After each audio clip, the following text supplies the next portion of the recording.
Hello, I'm Peter Lancet. Welcome to the Lancet Hypnosis podcast, where we'll be looking at all things related to trance work, transformation, and anything and everything that can help you change and transform your life to become the ideal you.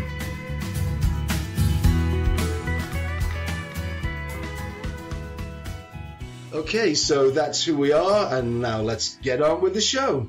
So today we're going to be talking about trance. Now, most people think about trance and hypnosis, but we're going to be looking at trance in other ways and what it means. And I have with me a great guest, Ophelie Martin from Strasbourg in France, and we're going to work and we're going to talk about trance because Ophelie, obviously, I just explained, she works with hypnosis and is involved in hypnosis, but in other areas too that involve trance work. So that'll be interesting.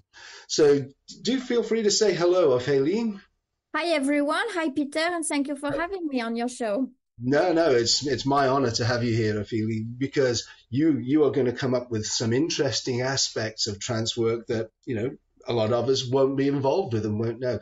So let's start off with hypnosis then. I mean, a lot of people, when we talk about going into a trance, a lot of people imagine that this is what hypnosis is and they don't think of anything else. So a hypnotic trance. When I work with people, and certainly from a therapeutic point of view, yes, of course, we're going to go into trance because trance is the easiest way to speak with the subconscious or unconscious mind that does all the work that we're going to do in therapy.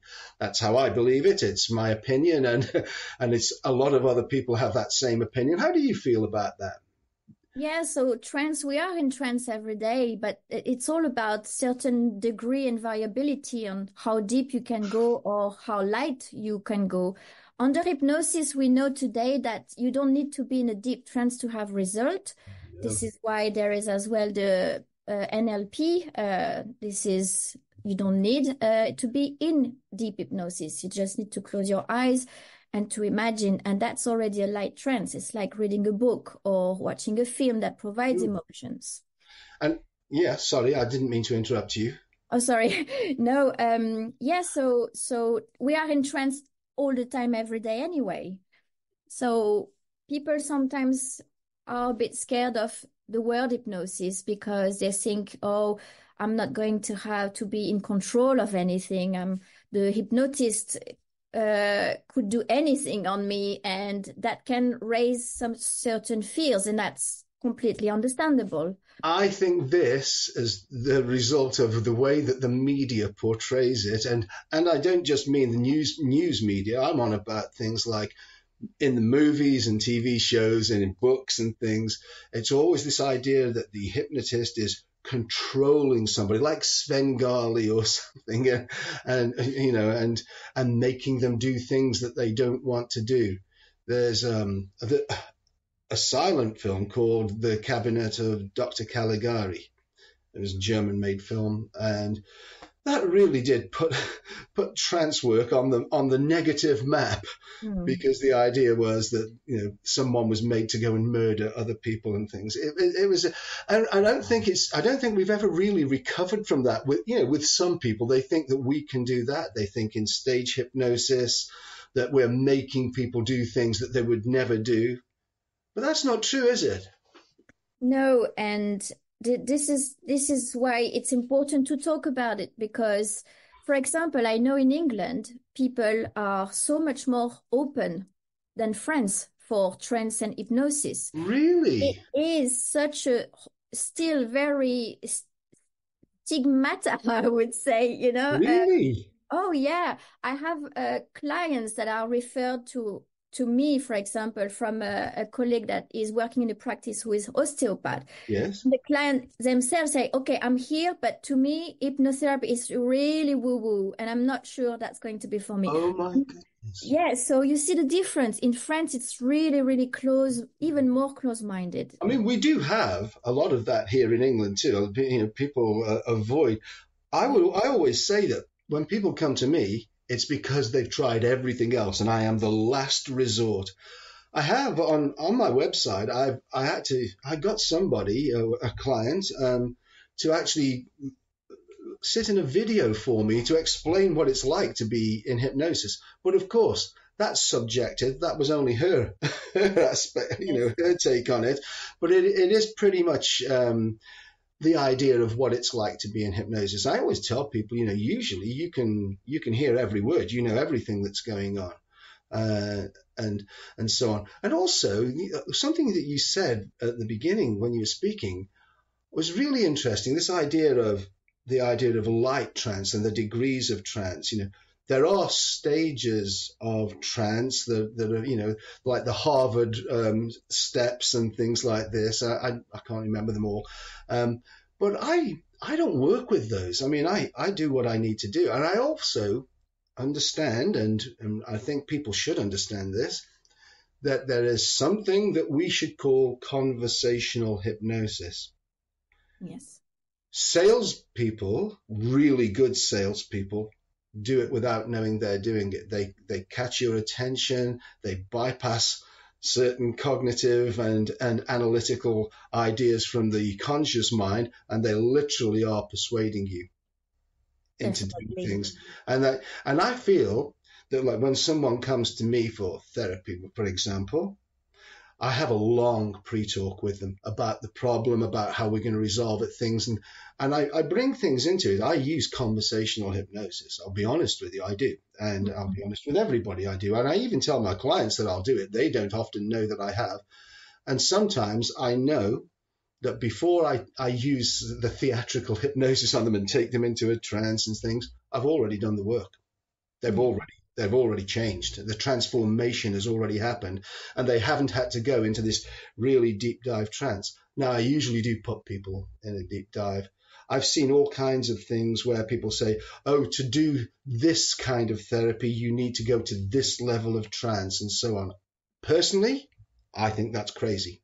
I don't need to. Yeah, it's all subjective to different people, exactly. Yeah, I mean, one of the truly great hypnotic trainers and hypnotic practitioners that there's ever been is Mike Mandel. I mean, I've done work with Mike Mandel before, and I always love what he says. He says that when you are putting a client into hypnosis for therapy, though, after you've done all the pre-talk and everything's done, he says, zone them down through the floor. Just take them as deep as you can, and then that's it. And then it doesn't really matter. The idea of trying to find these levels. I would say this, though. What about the trance work that was done by Esdale in the 19th century when he was performing surgery? Oh, Esdale, yeah. And you get into that state. Now, I don't think that a light trance would do the job. Yeah.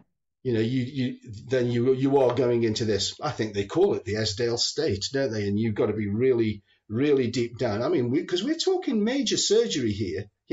Major internal surgery. We're not talking about the sort of thing where you'd have a local anesthetic. We're talking about what you would need. Amputation and everything. Yeah, but he did it, and I mean, and it's well documented. Hundreds of procedures that he was done, and other people have done it since, and still do use it.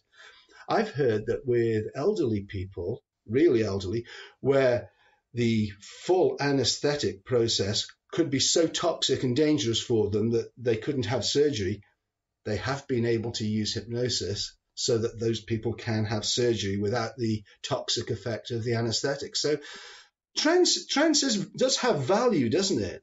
Completely, yeah. Especially now, people are less keen to go into so much medical product in their bodies. They are more aware of their body, of their health and mental health, and it's a whole package, body, mind, spirit. So I agree, and while I'm not here, to decry the pharmaceutical things that we have, there are times when you've got to go that way.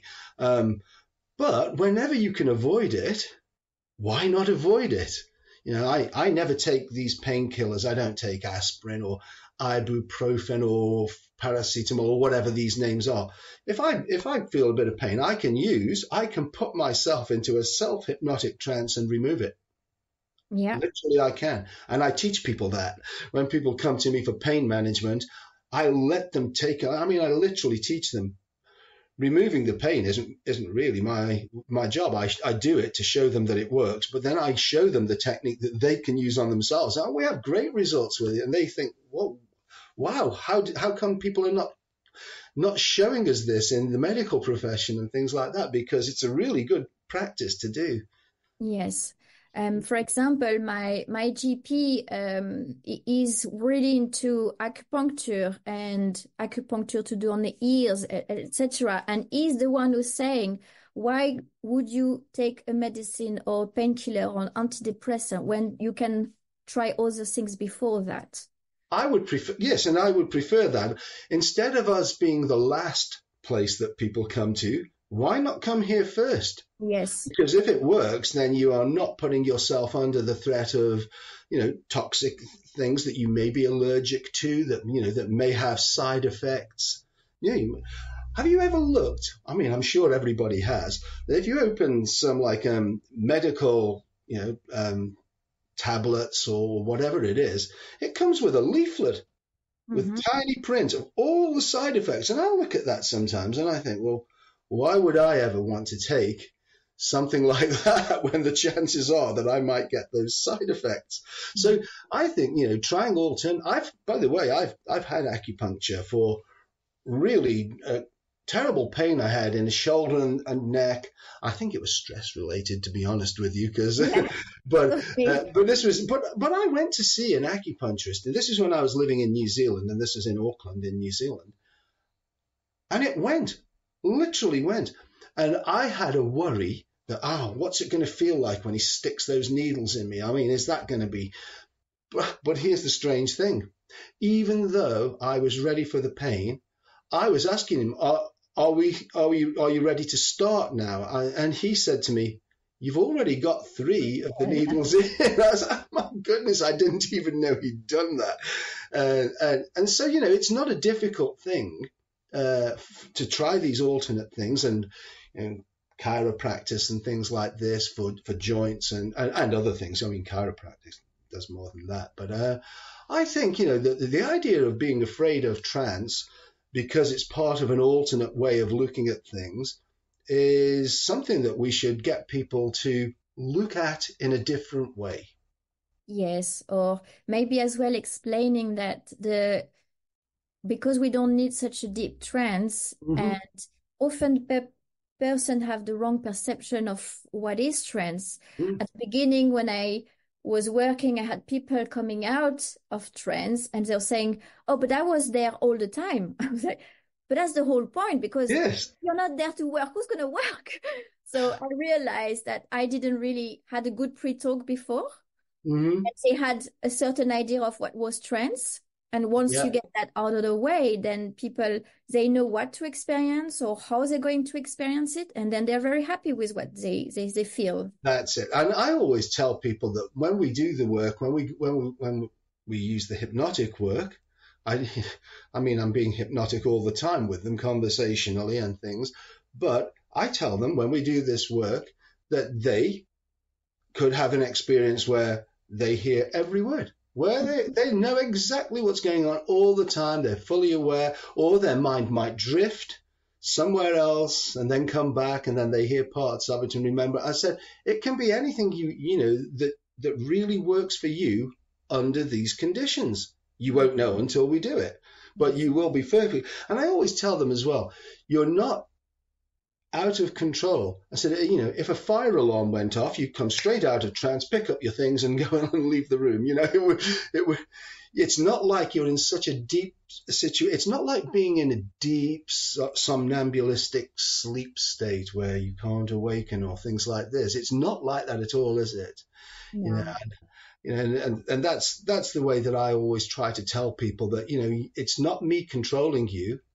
It's actually me suggesting to an aspect of you the change that you want to make, and that you will be actually doing the work. You, the client, will be making the change. I'm just going to make the suggestions. I'm just guiding you through a process to allow that to happen. You're perfectly safe, and your unconscious mind would never allow you to do things that were against your true values, your core inner values. Exactly, because This is they're why yeah. I couldn't make somebody go out and murder somebody like they did in that, old silent movie. You couldn't do it. People just would resist it. So Mhm. I think the idea of different levels of trance. I always tell people as well something else that you said about we're in a trance every day and all the time. Um, what do people want to know? I mean, what is it like to be in a trance? And I often ask, have you ever sat there daydreaming? And they go, yes, because everybody has. I used to do it as a child at school. I wasn't listening to the teachers. I was looking out the window, staring at the clouds and thinking of other things. So if you've ever done any daydreaming, that's what it's like to be in a trance, because when you're daydreaming, you're in a trance.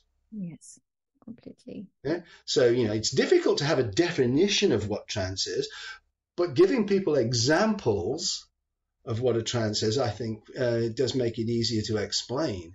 Yes. Now, can I ask you something, Ophelie, that's always interested me? You do work that involves trance, do you not? Yes. That is not hypnotic trance. It's not Oh. conversational. It's, can you explain what it is that you do as well as the hypnotic work that you do? Yes. So because I like hypnosis and I always wonder what your conscious mind can do, it leads me to ask myself, why do some people can be medium, have the same brain as everyone, same Mhm. consciousness as everyone, but yet they go a little bit further? Why? What's make them more sensitive or more in tune? And I realized that with trance, with being working with your unconscious mind, let it happen to be more working, more creative, more talking its language, which is Yes. form, color, shapes, etc. Yeah, symbols and Exactly. yeah. Then you are able to reach that information that is in the aura of the person, and you can tap into it as easy as it is to just pick up a phone. And I'm born from a family where we don't believe in religion and spirits or something that like this. I've Okay. never been on the table, was more afraid than anything. So, but with my hypnosis work and working with my unconscious mind, I guess a bit more often, then I started to get some information without wanting it. And then it Sure. makes me think, oh, well, what was that? And one thing that led to another. I always enjoy going in hypnosis. I always did some past life regressions that always took me Yes. quite deep. So some very deep past life circumstances. And then I dig a little bit more in that. And I did as well some trance mediumship, because this is a way Yes. to be in trance as well, but further a step. So when you learn to get away from your body, as weird as it sounds, that you have some normal reaction from your own body, like, Mhm. I don't know, that automatic responses from the body that would want to track you back into your body, your mind, right? Yes. But learning that progressively, that it is safe, and tell the body it is safe to get outside of the body.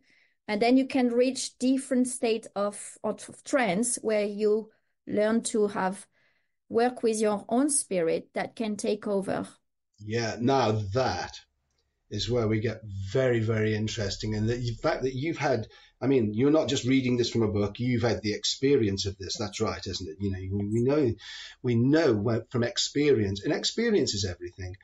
When you've experienced it, it doesn't really matter if other people don't believe it. Yes. You've experienced it, you know that it can happen. And this is how shamanic work works. I mean, shamanism has been the practice of humanity since the very beginning of humanity, and we know it because we know of things that we find archaeologically and also within cultures that still exist, that still work in that way. The biggest thing in shamanism is the idea of the journey. The journey is something that when you have a shamanic practice, when you learn how to do it, you literally walk into a non-ordinary reality. So the world that we're sitting in now, we see it as real, and you touch objects and you can feel them and so on. In shamanism, you walk into a different world, but it's just as real as this world, as you will find out, because you go there to bring back power, your power. You go there to find solutions to problems for yourself, for other people, and for your community. This is typically what shamanic work does. But you're out there in other landscapes, other realities. And you can't do this without being in a trance. And it's usually a very deep trance, very, very deep. Most cultures around the world will use drums, something that really does dum, dum, dum, dum, dum. They reckon something like 3 beats per second, 3 to 4 beats per second, 15 minutes of that and you're gone. Yes. Oh, yeah. I mean, no question. I mean, I do. I run drumming workshops here. I don't have a drumming circle. I mean, there's lots of those around. I literally use it with an end result for people. And we do have incredible results here. And everybody is literally tranced out. Now, bear in mind that most of the time they're doing their own drumming.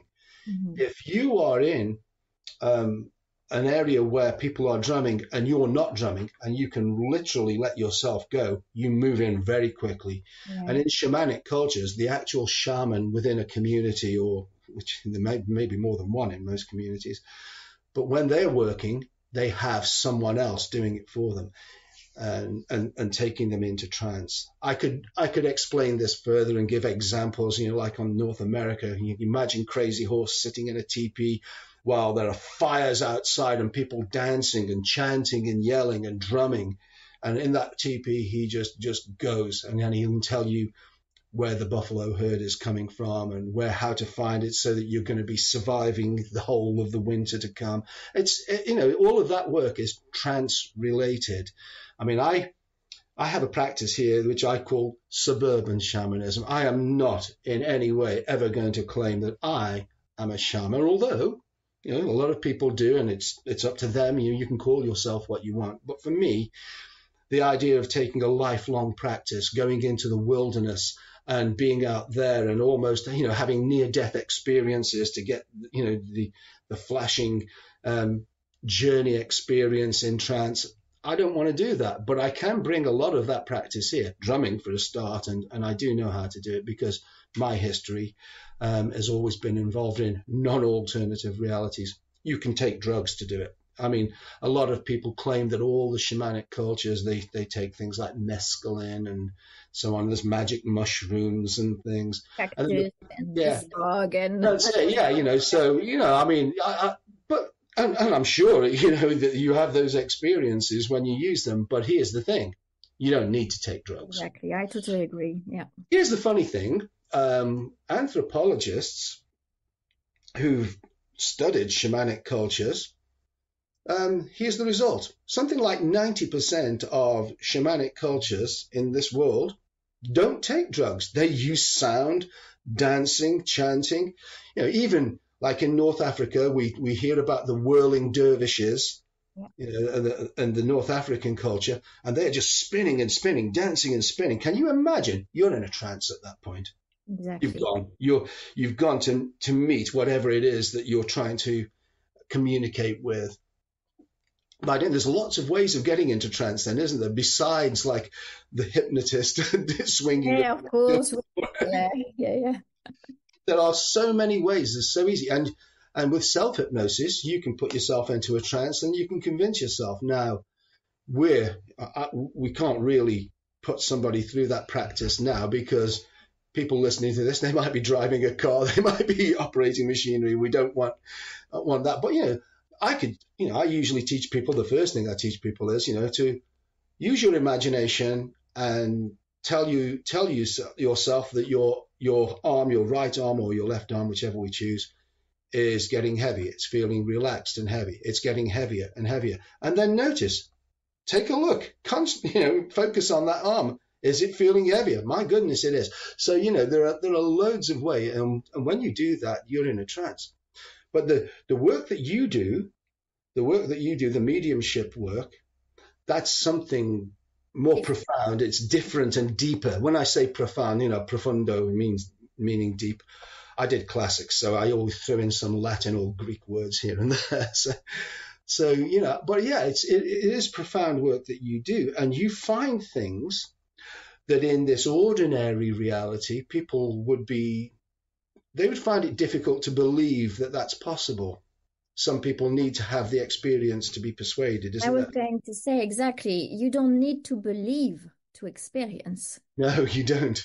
Because often I've heard, but because, I don't believe in past life, so in reincarnation, I'm not going to be able to live an experience of past lives. But just try it.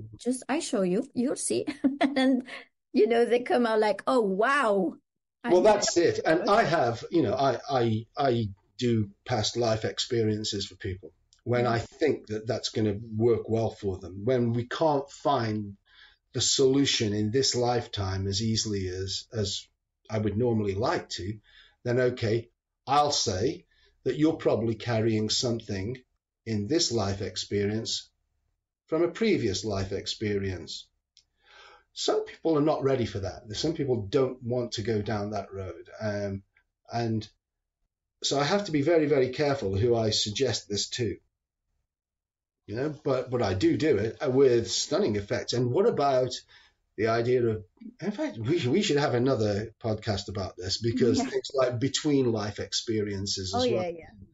We should talk about that too. But all of this involves trance, all of this alternate work. I think I've already told you this. In fact, I know I did when we first spoke, about something called holotropic breath work. Yes. Because breath work takes you into trance as well. Yeah. I almost started like saying, okay, try this, because it can happen like literally in just a heartbeat. If you use breath work to go into trance, it happens so quickly. Yes. But holotropic breath work was developed by a psychiatrist named Stan Grof. He's Hungarian, but he did most of his work in California. And as far as I recall from reading the book, he was one of the psychiatrists that was given LSD to like test with clients. Yeah. And he found that by giving LSD to clients, they would go into a profound state of trance and have what we now call psychedelic experiences. In other words, the symbolism, colors, sounds, and things that we know is the unconscious mind's way of communicating were being brought to the surface. Now, the client doesn't have to analyze and say, well, what did that mean? When I saw that, what did that mean? We don't need to know. The unconscious mind is just opening a door so that you can see the objects that are going to provide the solution to what the problem was. And obviously some of them will be the problem itself, but they're strange things that you see. Butterflies. There are lovely YouTube clips of some of the psychiatrists that were using it in the 1950s, where they've got a client. There's one lovely one where the client is obviously just a very normal housewife. That's what she looks like. And she's saying, wow, can you see that? Did you see that coming through and all this? It's wonderful to see it. And the movie star Cary Grant went through LSD to solve his issues, lots and lots and lots. He was like talking about it forever. But in the 1960s, governments all around the world made it illegal. Suddenly LSD became a Class A drug. You couldn't even use it. He couldn't even use it in therapy. So he went out looking for other ways that people could have that psychedelic experience, to go deeply into a trance very quickly and have that experience of seeing the symbols, the object, having this wonderful psychedelic experience. And he found shamanism, which an anthropologist named Michael Harner had just brought out of the Peruvian Andes and was exposing it to the Western world. And then obviously, Stan Grof took this a stage further and developed holotropic breathwork. Now, most people think that to go into a trance, it's going to be a floating, easy, breathing easily way of doing it. And it's just like meditation or something. But holotropic breathwork isn't. Oh. I know this because once I'd read that book, I went and discovered it. I've been on the weekends 4 or 5 times now, the whole weekends, and it was devastating. I went there the first time full of skepticism. Even though I'd paid a huge amount of money to go for the weekend, I was driving down there thinking, this can't possibly work. It won't work on me anyway, but I'll see what it does with other people. I'm telling you, within 20 seconds of it starting, I'd gone.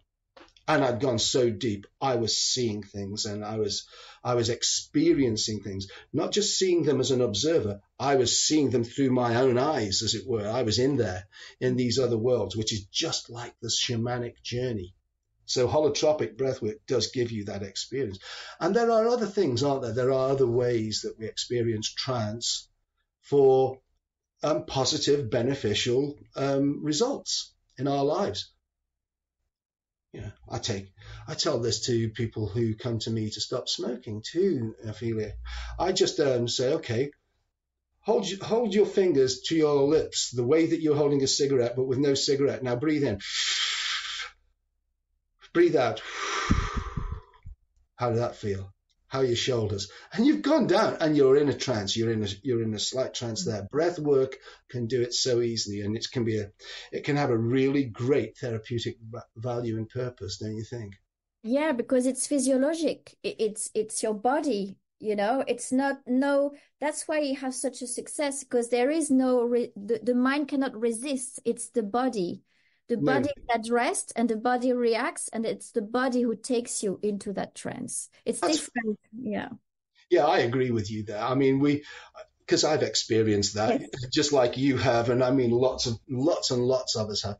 I should point out, we're talking about our opinions based on our experience. I'm not saying this is an absolute fact, because other people will have other experiences too. Yes. But I think, the idea of trance work being controlling, I think we have to put that to one side. I'm going to state that as a fact. We should put that to one side. We all experience trance every day, as you've said. You're driving down the road, and then you get to your destination, and suddenly you want to, hang on, I can't remember doing driving. I've just gone through a set of traffic lights. It's because you were daydreaming, or you may have been talking to someone in the passenger seat, or whatever, or singing a song on the radio. Whatever you were doing, you weren't consciously focused on the driving.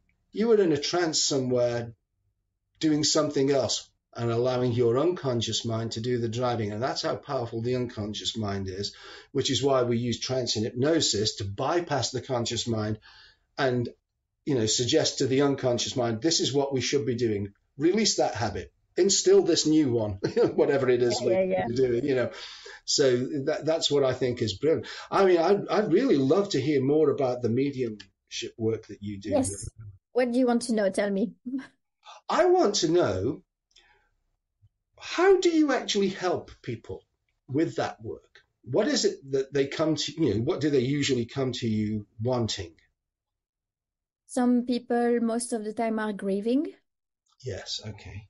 And it's a heavy emotion to be facing in front, because yes, as an empath, you are feeling it all. And yet I have to grab onto the energy of not merging with that so much and stay connected with the spirit to have a clear message as possible for the person in front of me. Goodness. And you do know, for that person in front of you, at that moment, everything is black in their lives, isn't it? It's, it almost seems like it's impossible to step out when grief is that deep. Yes. So you connect with spirit. Which is this, a universal spirit, or is it the spirit that's associated with a being that is no longer with us, or what? No, second option. Sorry. No, it's always, yes, the person that is part of the family, or Yes, that's it. is somebody, a colleague or something. Sometimes I have no control on the person that comes through. So if, for example, a sitter come and say, "Oh, I would like to connect with, my mother," I have Sure. no control on that. No, it's whoever So, comes, it's whichever one does come through. Is that right? yes. Now that makes a lot of sense to me because we don't control anything in these other realms, do we? Until Definitely we, not me. no, So, you know, yeah. I mean, in shamanic work, in the shamanic journey work, the point is learning how to control the experience in there. That's where we go to a different level. I mean, I do like things that are like similar to holotropic breath work. I do for people here. They'll come and they'll lie down here, and I have 2 or 3 hours worth of bam, bam, bam, bam, bam, the music and sound. And you know what's interesting? In the 1990s, late 80s, 90s, there was this nightclub thing about trance dancing, trance, electronic trance music. Oh, yeah. Trance. Guess what? It works. That wasn't a false way of describing it. It was, you go into a trance with it. I incorporate it into a lot of the work I do here when I'm putting people through a shamanic journey. It's there, boom, boom, because I'm just drifting in and out of very, very powerful pieces of work, and then so that's the activity part, and then the next stage is the processing, and then the final stage we do drift.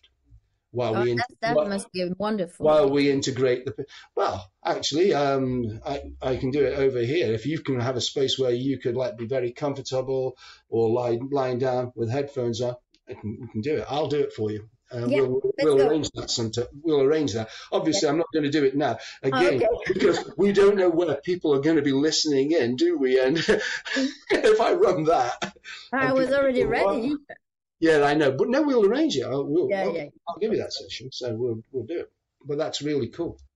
So I think that's as far as we really should go today. I mean, there are lots more things that we could talk about, and people that want to contact you, Ophelie, I'll put your details in the description of this podcast so that they can contact you if they need help, and especially someone who's lost a loved one that's finding it really difficult to overcome that. I think, you can help them really, really well. So everyone, Ophelie is someone that really can help in those circumstances and others, I'm sure, but that one is something that really does hurt us. And why not take advantage of someone that could help us in that situation? So I'll put your details in the details of this podcast. And I want to say, thank you so much for joining me on this. It's been so interesting. It's been really, really good to do it.